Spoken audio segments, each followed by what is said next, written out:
ويمين زيزو، وشمال تحط تريزيجيه، وهتحط قدام وسام بن علي لو جاهز. لو مش جاهز تحط اشرف بن شرقي. ده التشكيل من وجهة نظري. يعني انت هتلعب 4-3-3، بس طبعا في الملعب تكتيك بيختلف. يعني انت بتلعب ب4 ورا. انت لو لعبت باك يعني ايه يحيى عطية الله ممكن تلعبه باك شمال، ممكن ما تلعبوش اصلا.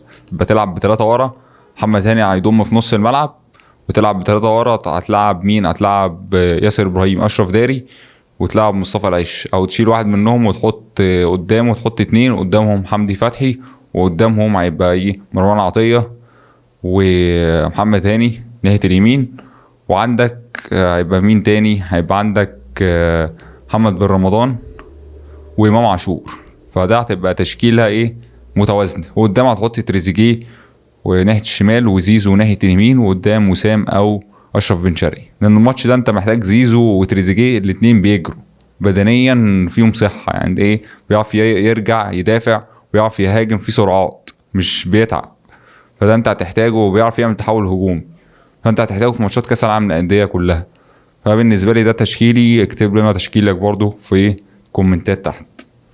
ده التشكيل ده من وجهة نظري. كل التوفيق للاهلي. اهم حاجه التركيز، وما بتعملش اخطاء من بره ال 18. ان اي كره ثابته من بره ال 18 او من بعد نص الملعب بشويه دي زي ضربه جزاء كده لانتر ميامي. ميسي مش بيهزر في الكور دي. طبعا ميسي انت مش هتعرف تمسكه خالص، يعني انت بتحلم. وميسي اصلا انت لو بتركز عليه هو بيفضي مساحه للعيبه التانية. انت اهم حاجه تدافع منظم، تعرف ايه تقفل خطوطك الى حد ما، وتعرف تطلع بالهجمه. يبقى فيها هجمات، ما تبقاش راجع كله ورا. لازم يبقى فيه تحول وهجمات، تعرف ايه تستحوذ شويه على الكوره، تعرف تطلع بالهجمه، ما تسيبلهمش الكوره على البحري. يعني الكوره من ميس باص ما يبقاش كتير. لازم تحافظ على الكوره على قد ما تقدر. طبعا هم هيستحوذوا اكيد وهيمسكوا كل حاجه، بس انت ايه قد ما تقدر تبقى ايه عارف تتحكم في الكوره.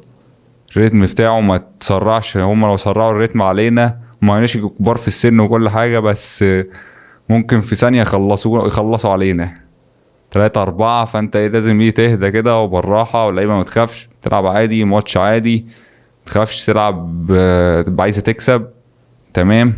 تهاجم، اهم حاجه تهاجم، ما تبقاش كله دفاع.